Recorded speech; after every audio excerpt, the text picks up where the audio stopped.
எல்லாம் போர்டு அடிக்கடி test வைக்காங்க, DFC கட்டணும்லாம். இதே மாதிரி நம்ம டிரைவர் மாரோட வைக்கணும்ப்பா, நார்மலாக ஒயிட் போர்டுக்கும். அவர் 5 வருஷத்து வரைக்கும் 10 வருஷத்து வரைக்கும் வந்து ஒழுங்காக வண்டி ஓட்டி காமிச்சிட்டு எடுத்துகிட்டு போகணும் லைசன்ஸை. ரூல்ஸ் அண்ட் ரெகுலேஷன் இருக்குல்ல, இதுக்கே ஒரு எக்ஸாம் மாதிரி வச்சு கண்டக்ட் பண்ணால் நல்லா இருக்கும். நிறைய பேருக்கு தெரியும் ரூல்ஸ் எப்படி இருக்குன்ட்டு நம்ம நாட்டில்.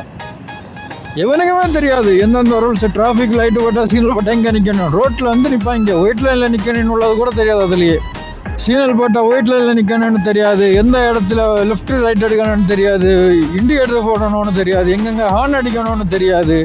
இதுக்கெல்லாம் சீரியஸாக ஒரு எக்ஸாம் மாதிரி வச்சு கண்டக்ட் பண்ணி பாஸ் ஆனதான் அவன் லைசன்ஸ்ன்ற மாதிரி செட் பண்ணிட்டாங்க. பெரிய ஆக்சிடென்ட்டே தவிர்க்கலாம். நம்ம கிளாஸ் எடுக்கட்டாலும் இந்த கண்டென்ட் கிரியேட்டரை வச்சு இந்த மாதிரி ப்ரொமோஷன் பண்ணாலும் நல்லா தான் இருக்கும். ரூல்ஸ் நிறைய பேர் தெரிஞ்சிருக்கும், அதுக்கு தான் சொல்கிறேன், வேறு எதுக்கும் இல்லை. கண்டென்ட் கிரியேட்டர் வச்சு கண்டென்ட் கிரியேட்டர் எதுக்கோ ப்ரொமோஷன் பண்ணுறாங்க காசு வாங்கிட்டு. இதுக்கு காசு கொடுக்காமல் பண்ணாங்க, கவர்மெண்ட்டுக்கு தானே, ஒன்றும் இல்லை.